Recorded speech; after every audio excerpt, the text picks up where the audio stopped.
I'm curious. So you said Prime Minister Netanyahu, when you say I'm responsible, obviously it's responsible for the response to this attack. That's not happening because we've certainly seen a response from Israel. No, not the response. I mean, like there was like this whole, this was like a major fiasco on multiple levels. Like, yeah, strategically, they're like not just it's not the only government. Or like a few comments. There is a belief that Hamas, although they have like they say that our aim is to kill the Jews and destroy Israel, right? Hardly a compelling vision, but right. maybe that's just politics. And they're, in the end, if we give them funding and allow them to develop, they'll act as a rational player. They did not, right? So that's one. So they're not deterred.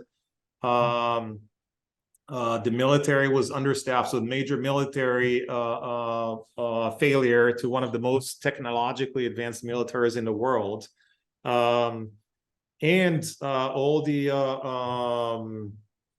government systems didn't function to this day. Like there's no like treatment of just today. There's like treatment of the hostages.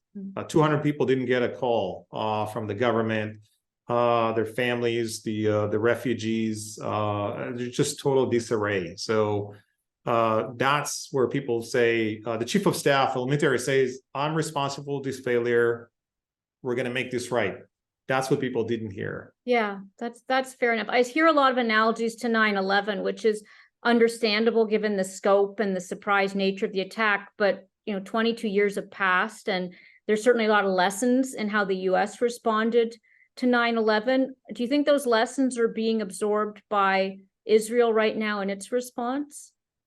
I sure hope so. This definitely is like a 9/11 or Pearl Harbor.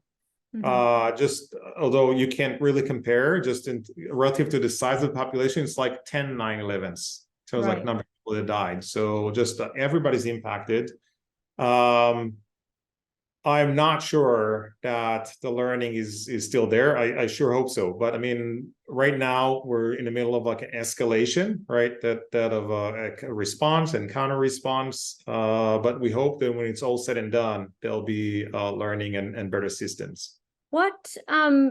Give me some sense. You're an entrepreneur. You're an entrepreneur with a global business, obviously not just in Israel. Is this impacting any of your plans or ability to operate in terms of what you were planning to do with Gong? It is not. It is not. So we're taking measure, I would say, like on an operational level, we're taking measure like of understanding like who's impacted, what can we do. We have business continuity plans. We have people in other countries that are working. But this is operationally, I think, strategically, what Hamas is a terror organization, and what they want is to terrorize. It's not the military. Yeah, they kill soldier and had like a nice military success, but they slaughtered civilians, mothers, babies, and posted it on social media, which the sole purpose of that is to terrorize people. Yeah. To get us to stop what we're doing, and we will not stop, because we stop, they win, they will not win, right? So we can't let that happen, and no matter what, our business will not slow down, and will not we will definitely overcome.